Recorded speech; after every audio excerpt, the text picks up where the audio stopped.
Saharan trade route was between some southern countries of Africa, the western countries of Africa, the northern countries of Africa, Europe, and the Middle East. The southern and western countries trade mostly gold, slaves, ivory, and spices, while the northern countries trade mainly salt, cloth, and metal goods. Some big contributors to this trade were the Bantus, who were very agricultural. They then started to move around a lot, becoming hunters and gatherers, traveling in caravans. This spread languages and many agricultural techniques to many other civilizations. Because they moved so much, they decided to set up towns and also maintained a large slave trade system. They also could not create a well-organized government since they moved around so much. They had a very polytheistic government. The Japanese copied many of their cultural traits from China, taking in Confucianism and Buddhism and applying them to their governments and beliefs.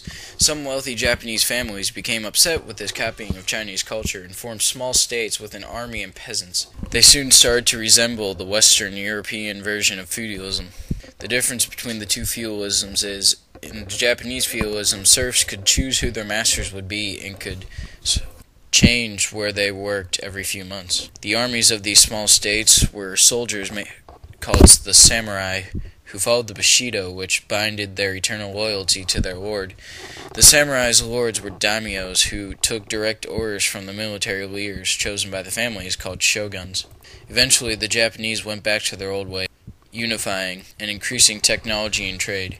Korea, like Japan, took many of its cultural aspects from China, but unlike Japan, Korea was directly taken over by the Chinese. It copied Confucianism and applied it to its government, along with Buddhism, which applied to daily lives, which created strong family bonds. The Koreans also borrowed the Chinese irrigation styles and sciences used to predict droughts and floods.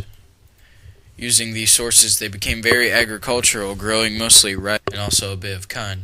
Their land was very rich, they having vast amounts of ores and forest. Korea and China were nearly unified as the Mongols attacked Korea along with the Ottomans. Korea, believing that they could be protected by Japan, did not have a well-organized army and were thereby conquered.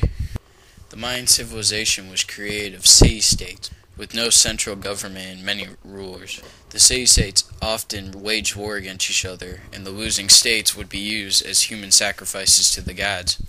The losing warriors would play a game of ball that was basically keeping a ball in the air without using your hands. If you dropped the ball a certain amount of times, you would be taken to a temple to be slaughtered and used as a sacrifice. The cities were mostly large temples and altars used to sacrifice humans. Priests and warriors were of the higher class because priests performed the ceremony of sacrificing a human to the gods, and the warriors were the ones that brought the humans to the priests to be sacrificed. Although the Maya would seem very violent and cruel, they're also technological geniuses, creating a calendar that was very accurate.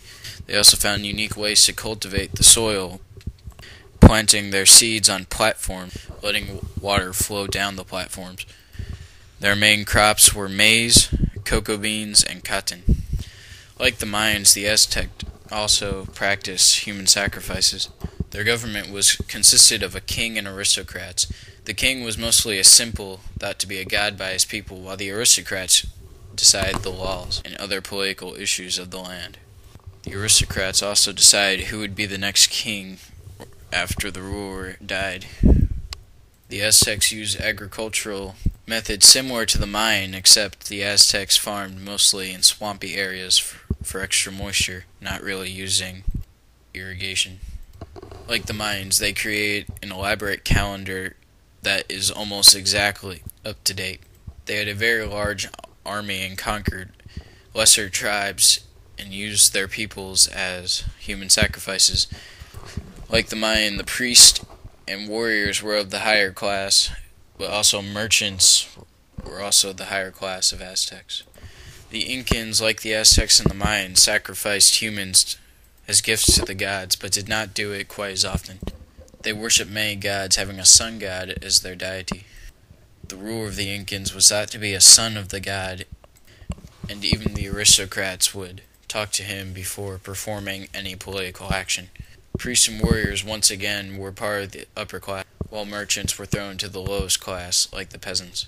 They were mainly agricultural and had many small villages in their empire. They used similar agricultural methods as the Aztec and the Maya, planting their crops on platforms and letting water flow down the platforms.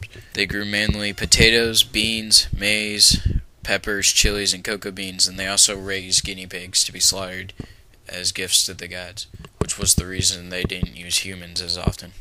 They had a large army to control the small villages of the empire and to conquer other civilizations.